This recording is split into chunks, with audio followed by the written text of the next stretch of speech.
नमस्कार दर्शक बंधु समस्त को पुणी थर मोर यूट्यूब चैनल को स्वागत। मु मुकेश दोलाई सुभद्रा योजना आवेदन फॉर्म को नहीं आसिला बड़ खबर। समस्त महिला आसीगला आवेदन फॉर्म। तेबे केउठी मिलिबो ई फॉर्म, केमिति करिवे फॉर्म पूर्ण, केमिति करिवे याको आवेदन करिवा पई कोन कोन डॉक्यूमेंट्स दरकार, आवेदन करि सरिवा परे केउठी जमा करिवे ई फॉर्म, विधवा भत्ता और छात्रवृत्ति पाउथुवा कॉलेज झियो मध्ये कोन पाइबे सुभद्रा टंका, परिवार प्रत्येक महिला को मिलिबो कि सुभद्रा टंका, ए समस्त विषय मु मोर ई वीडियो माध्यम रे आपण मानकु जणाइबी। ता पूर्वर मोर चैनल टी को नु आस्थिले वीडियो टी को गोटे लाइक, कमेंट, शेयर और सब्सक्राइब करिया को जमारू भी भूलंतु नाही। एबे आसंतु जानिबा संपूर्ण अपडेट। एबे देखंतु ये होची सुभद्रा योजना रो ऑफिशियल फॉर्म, जहा कि महिला और शिशु विभाग ओडिशा रो आवेदन पत्र। ए फॉर्म संपूर्ण मागणार उपलब्ध। ता सहित टोल फ्री नंबर ए बाबद रे दिया जायछि 14678।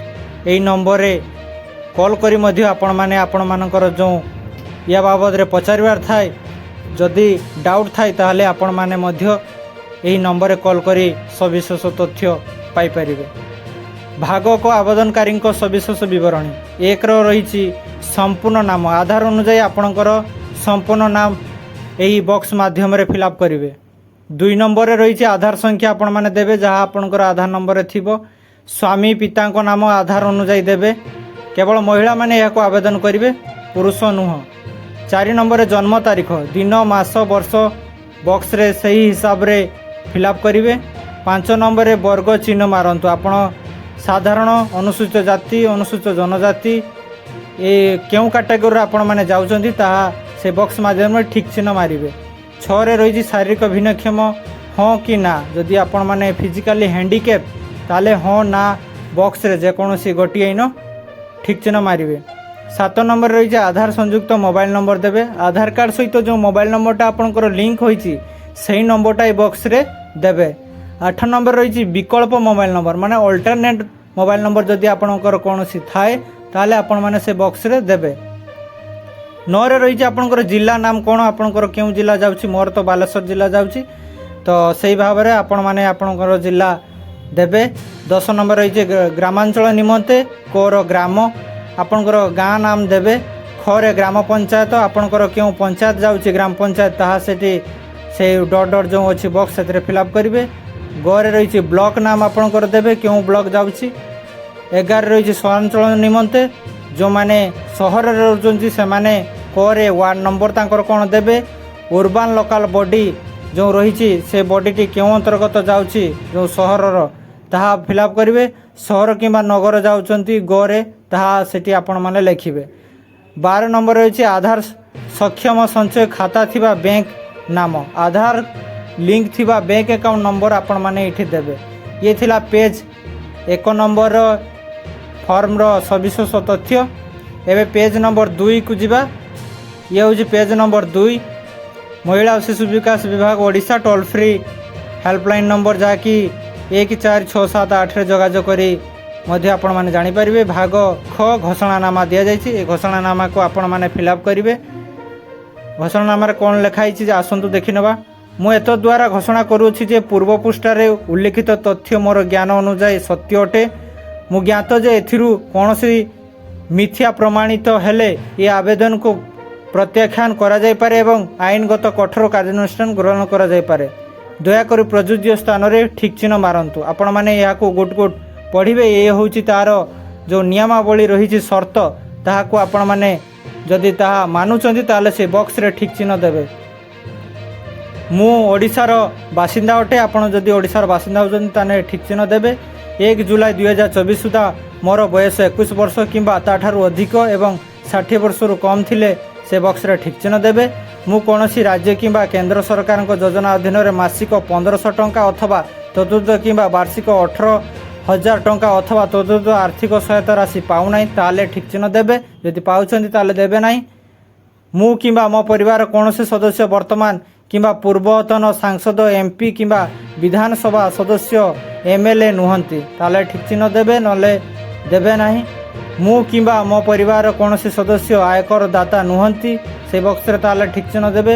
ମୁଁ କିମ୍ବା ମୋ ପରିବାର କୌଣସି ସଦସ୍ୟ କୌଣସି ସହରାଞ୍ଚଳ ସ୍ଥାନୀୟ ସଂସ୍ଥା କିମ୍ବା ପଞ୍ଚାୟତରାଜ ଅନୁଷ୍ଠାନର ଜଣେ ନିର୍ବାଚିତ ଜନପ୍ରତିନିଧି ନୁହନ୍ତି ୱାର୍ଡ଼ ମେମ୍ବର କାଉନସିଲର ବ୍ୟତୀତ। ମୁଁ କିମ୍ବା ମୋ ପରିବାର କୌଣସି ସଦସ୍ୟ ଭାରତ ସରକାର କିମ୍ବା ରାଜ୍ୟ ସରକାରଙ୍କ କୌଣସି ଅଣ୍ଡରଟେକିଂ ଅଥବା ବୋର୍ଡ଼ ଅଥବା ସ୍ଥାନୀୟ ସଂସ୍ଥା ଅଥବା ବିଭାଗରେ ନିୟମିତ କିମ୍ବା ସ୍ଥାନୀୟ କିମ୍ବା ଚୁକ୍ତିଭିତ୍ତିକ କର୍ମଚାରୀ ଭାବରେ ନିଯୁକ୍ତି ହୁଅନ୍ତି ଅଥବା ଅବସର ପରେ ପେନସନ୍ ପାଉନାହାନ୍ତି ତାହେଲେ ଆପଣମାନେ ସେ ବକ୍ସରେ ଠିକ୍ ଚିହ୍ନ ମାରିବେ। ତାପରେ ରହିଛି ମୁଁ କିମ୍ବା ମୋ ପରିବାର କୌଣସି ସଦସ୍ୟ ଭାରତ ସରକାରଙ୍କ କୌଣସି ସରକାରୀ ବିଭାଗ ଅଥବା ଉଦ୍ୟୋଗ ଅଥବା ବୋର୍ଡ଼ ଅଥବା ସଂଗଠନ ଅଥବା ରାଜ୍ୟ ସରକାରଙ୍କ ଜଣେ ନିର୍ବାଚିତ ମନୋନୀତ ନିଯୁକ୍ତି ପ୍ରତିନିଧି ନୁହନ୍ତି ତାହେଲେ ସେଠି ଆପଣମାନେ ଠିକ୍ ଚିହ୍ନ ମାରିବେ। ଯଦି ଆପଣମାନେ ନିଯୁକ୍ତି ପାଇଛନ୍ତି ତାପରେ ଆପଣ ଆବେଦନ କରୁଛନ୍ତି ତାହା ଗ୍ରହଣୀୟ ନୁହେଁ ସେଇଟାକୁ ଆପଣମାନେ ଦେଖିବେ ତାପରେ ଠିକ୍ ଚିହ୍ନ ମାରିବେ ସେ ବକ୍ସରେ। ମୋର କିମ୍ବା ମୋ ପରିବାର କୌଣସି ସଦସ୍ୟଙ୍କର 5 ଏକରରୁ ଅଧିକ ଜଳସେଚିତ କିମ୍ବା 10 ଏକରରୁ ଅଧିକ ଅଣଜଳସେଚିତ ଜମି ନାହିଁ ତାହେଲେ ଠିକ୍ ଚିହ୍ନ ମାରିବେ। ମୋର କିମ୍ବା ମୋ ପରିବାର କୌଣସି ସଦସ୍ୟଙ୍କର 4 ଚକିଆ ମୋଟର ଯାନ ନାହିଁ ଟ୍ରାକ୍ଟର ମିନି ଟ୍ରକ୍ ଏବଂ ଛୋଟ ବାଣିଜ୍ୟ ଯାନ ଏବଂ ଅନ୍ୟ ସମାନ ହାଲୁକା ମାଲବାହୀ ଯାନ ବ୍ୟତୀତ ତାହେଲେ ଆପଣମାନେ ସେଠି ସେ ବକ୍ସରେ ଠିକ୍ ଚିହ୍ନ ମାରିବେ। ତାପରେ ରହିଛି ଲାଷ୍ଟରେ ସବାଶେଷରେ ମୋ ପରିବାର ବାର୍ଷିକ ଆୟ 2.50 ଲକ୍ଷ ଟଙ୍କା କେବଳ 2,50,000 ଟଙ୍କାରୁ କମ୍ ହେଉଥିବ ତାହେଲେ ଆପଣମାନେ ସେଇଠି ଠିକ୍ ଚିହ୍ନ ମାରିବେ। ଭାଗ ଗ ଅର୍ଥାତ୍ ଏହା ହେଉଛି ଶେଷ। ଏତଦ୍ବ୍ୟତୀତ ମୁଁ ନିମ୍ନଲିଖିତ ପାଇଁ ସମ୍ମତି ଜଣାଉଛି। 1ରେ କ'ଣ କହିଲେ ମୋର ପ୍ରମାଣୀକରଣ ମାନ୍ୟତା ପାଇବା ପାଇଁ UIDAIରୁ ମୋର ଆଧାର ନମ୍ବର ଏବଂ ଜନସଂଖ୍ୟା ବିବରଣୀ ହାସଲ ନିମନ୍ତେ ମୁଁ ଓଡ଼ିଶା ସରକାରଙ୍କୁ ଅନୁମତି ପ୍ରଦାନ କରୁଛି। ଏ ଉଦ୍ଦେଶ୍ୟ ପାଇଁ ନିଜକୁ ପ୍ରମାଣୀକରଣ କରିବାରେ ମୋର କୌଣସି ଆପତ୍ତି ନାହିଁ ଏବଂ ସମ୍ପୂର୍ଣ୍ଣ ଭାବେ ଜ୍ଞାତ ଯେ ଏହି ସୂଚନା କେବଳ ଉପରୋକ୍ତ ଉଦ୍ଦେଶ୍ୟରେ ବ୍ୟବହୃତ ହେବ। 2ରେ ମୋର ଅତିରିକ୍ତ ATM କମ୍ ଡେବିଟ୍ କାର୍ଡ଼ ଜାରି କରିବା ପାଇଁ ମୋର ଆଧାର ସକ୍ଷମ ବ୍ୟାଙ୍କ ଆକାଉଣ୍ଟ ରକ୍ଷଣାବେକ୍ଷଣ କରୁଥିବା ବ୍ୟାଙ୍କକୁ ପରାମର୍ଶ ଦେବା ପାଇଁ ମୁଁ ଓଡ଼ିଶା ସରକାରଙ୍କୁ ଅଧିକାର ଦେଉଛି। ଯେଉଁ ଆପଣମାନେ ATM କାର୍ଡ଼ ଯେଉଁ ପାଇବେ ସୁଭଦ୍ରା ATM କାର୍ଡ଼ ତା ବାବଦରେ ଏଠି ଯେଉଁ 2 ନମ୍ବର ପଏଣ୍ଟ ଆପଣମାନେ ଦେଖୁଛନ୍ତି ତାହା ଲେଖାଯାଇଛି। 3 ନମ୍ବରରେ ରହିଛି ଓଡ଼ିଶା ସରକାରଙ୍କ ଠାରୁ DBT ପ୍ରାପ୍ତ କରିବା ପାଇଁ ମୁଁ ମୋର ଆଧାର ସକ୍ଷମ ବ୍ୟାଙ୍କ ଆକାଉଣ୍ଟ NPCI ମେପର ସହିତ ସଂଯୋଗ କରିବାକୁ ମୋର ସମ୍ମତି ଦେଉଛି ଯାହାକି ଡାଇରେକ୍ଟ ଆପଣମାନେ DBT ମାଧ୍ୟମରେ ପଇସାଟି ପାଇବେ ତ ତାର ମଧ୍ୟ ଏଠି ଲେଖାଯାଇଛି 3 ନମ୍ବର ପଏଣ୍ଟରେ। 4 ନମ୍ବରରେ ମୁଁ ଏହା ମଧ୍ୟ ସହମତି ଯେ ଓଡ଼ିଶା ସରକାର ସୁଭଦ୍ରା ପାଇଁ ମୋର ପରିଚୟ ପ୍ରତିଷ୍ଠା ଏବଂ ପ୍ରମାଣିତ କରିବା ନିମନ୍ତେ ମୋ ଆଧାର ସଂଖ୍ୟାର ବ୍ୟବହାର କରିପାରିବେ। ତ ଆଧାର ହେଉଛି ଗୋଟିଏ ଭ୍ୟାଲିଡ଼ ଆପଣମାନେ ଜାଣିଥିବେ ତାହାକୁ ଏହା ଗ୍ରହଣୀୟ ବୋଲି ଏଠାରେ 4 ନମ୍ବରରେ ଲେଖାଯାଉଛି। 5 ନମ୍ବରରେ ରହିଛି ମୁଁ ସୁଭଦ୍ରା ଅଧୀନରେ ଥିବା ସମସ୍ତ ନିୟମ ଓ ସର୍ତ୍ତାବଳୀ ସହମତ। ଯେଉଁ ସର୍ତ୍ତାବଳୀ ରହିଛି ଯେଉଁ ନିୟମ ରହିଛି ସେଥିରେ ମୁଁ ସହମତ ବୋଲି ଏହା ଲେଖି ଆପଣମାନେ ଆବେଦନକାରୀଙ୍କର ଦସ୍ତଖତ ଦେଖୁଛନ୍ତି ତାହା ସେଇଠି ଆପଣମାନେ ସେ ଜାଗାରେ ଆପଣଙ୍କର ଦସ୍ତଖତ ଦେବେ ସିଗ୍ନେଚର ଯାହାକୁ କହୁଛନ୍ତି। ତାପରେ ଯେଉଁଦିନ ଆବେଦନ କରୁଛନ୍ତି ସେଠି ଆପଣମାନେ ତାରିଖ ଦେବେ। ତ ଇଏ ଥିଲା ଆପଣମାନଙ୍କ ପାଇଁ ଛୋଟିଆ ଇନଫର୍ମେସନ୍ଟିଏ। ମୁଁ ଆଶା କରୁଛି କି ଆପଣମାନଙ୍କୁ ସମ୍ପୂର୍ଣ୍ଣ ଇନଫର୍ମେସନ୍ଟି ଦେଇପାରିଛି। ଯଦି ଆପଣମାନଙ୍କର ପ୍ରଶ୍ନ ଥାଏ ତାହେଲେ ମୋତେ ମୋର এই କମେଣ୍ଟ ସେକ୍ସନରେ କମେଣ୍ଟ କରି ଜଣାଇ ପାରିବେ।